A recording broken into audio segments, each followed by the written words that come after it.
Hey, what's up, guys? Welcome back to the Spike Podcast and NFC North Podcast. As usual, my name is Emery, a.k.a. Lex. Today, we're going to be talking about a couple of crazy-ass things, because today in football was absolutely wild. I'm sorry, I'm just getting home from work. This video is a tad, maybe a couple hours late, but I think I have 3 topics we're going to cover in this video. So, number one, we've been talking about it on the show a lot the past couple of weeks. Where is Devante Adams going? Apparently, I was correct in the video I posted. He is going to the New York Jets.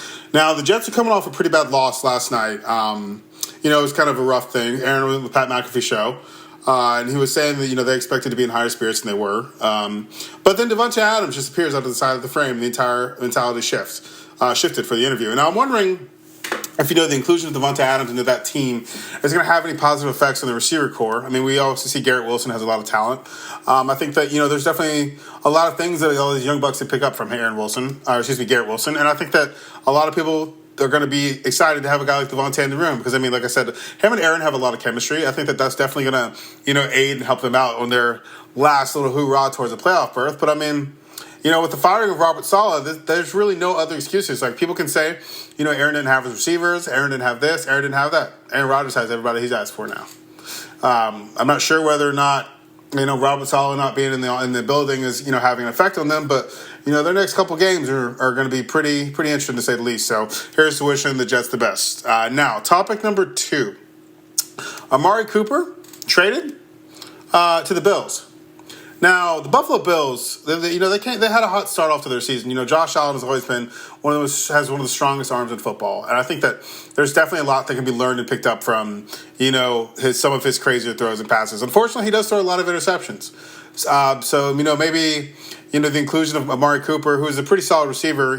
He's coming from the Browns, but previously he was at Dallas as well, which is going to lead us into our final topic. But I want to see an interesting AFC. I think that. If the Jets and the Bills can kind of rally up, I think that their division might turn out to be a little bit more entertaining than it has been in the past. I think that with Aaron Rodgers as a legacy passer, there's just definitely a lot of things that you guys can do coming up from that front. Now, the third topic in this video we're going to discuss, and I'm sorry I'm flying through these. I'm fucking tired, guys. It's been a long day. Jerry fucking Jones, all right, on 105.3 The Fan. Now, for those of you guys who don't know this, I lived in Texas for several years. I lived in Fort Worth. I lived in Watauga. Lived in North Richland Hills. I spent a lot of time in Deep Ellum in Dallas. Spent a lot of time in Irving. Spent a lot of time in Frisco, out at the Star. Hell, I've been to Roanoke. I've been to fucking, everywhere in the DFW Metroplex. And one of the constants in DFW is everybody has a lot of pride in this football team. And everybody, thinks that, football is definitely one of the most, positive factors. Now, with that being said, a lot of top-tier recruits come out of Texas. Texas college high school football is on an absolute completely different level from everything else. So I think that there's definitely a lot of blood and a lot of knowledge around the sport there. So Jerry went on the 105.3 The Fan. If you guys have never been to Texas, that's like their premier radio station every Monday. The coach comes on, either Mike McCarthy or Jerry Jones or some shit like that. And I listened to Jerry's whole 23-minute phone call. Started off, pretty cordial. Towards the middle, Jerry goes on to say that, he doesn't want to talk about his bad decisions. And he says that, giving Dak Prescott and CeeDee Lamb a contract was his definition of going all in. Now, if you can tell by the look on my face, me, if I was a Cowboys fan, which I would never fucking be, that's bullshit. That's absolute horseshit.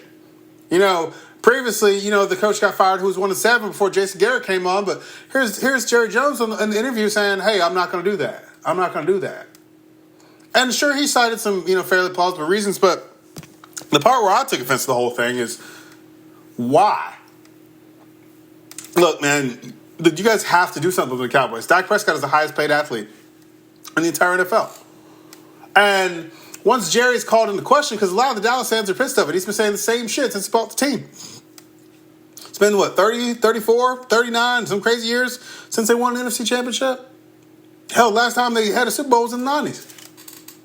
But you're saying that you're making all the right decisions. I don't know. Guys, I think that Jerry Jones is what's wrong with the Dallas Cowboys. I think that, and this is just me, I'm not a GM, I'm not pretending to be. But what I am good at is recognizing culture and leadership, especially when somebody's setting the tone. When you're threatening to fire the 2 interviewers who are renowned for their show 105.3, hell, I used to drive to work at 5 a.m. down 820. Listen to it myself as a Packers fan. And these guys, they have tenure. They share the entire load and this entire frustration that all of the Metroplex does. Hell, Cowboys being America's team, all the Cowboys fans around the world feel this way. So, with that being said, for Jerry Jones to threaten to fire them and change their jobs, he said, we're going to change who's asking us these questions. I can do that. And I will do that.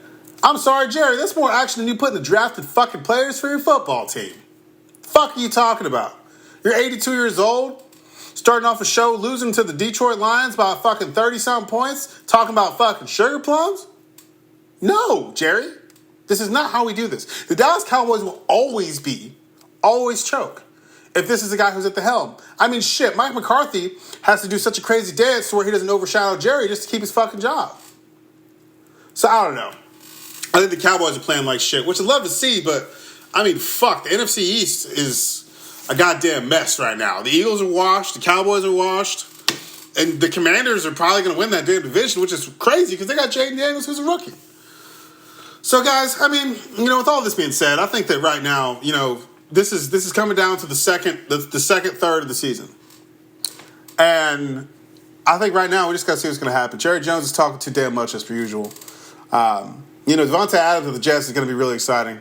And maybe Amari Cooper on the Bills to give them a little bit more depth at receiver. But, with all that being said, I'm just really glad that we have this channel to talk about it because I'd love to hear you guys' comments and dialogue. I think Jerry Jones is out of control. I think Jerry Jones might need to go to a home. But as always, this is the Spike Podcast, NFC North Podcast. My name is Emery. Thank you guys for tuning in. Also, if you guys weren't aware, check us out on Instagram at the Spike Podcast. We're going to now be posting clips over there. We'd love to have a dialogue there with you guys as well. And I hope you guys take a second to check out our previous episode that we have uploaded earlier today. So I love you guys. Thank you so much. Let me know what you guys think about these topics, and we'll talk to you soon. Have a good night.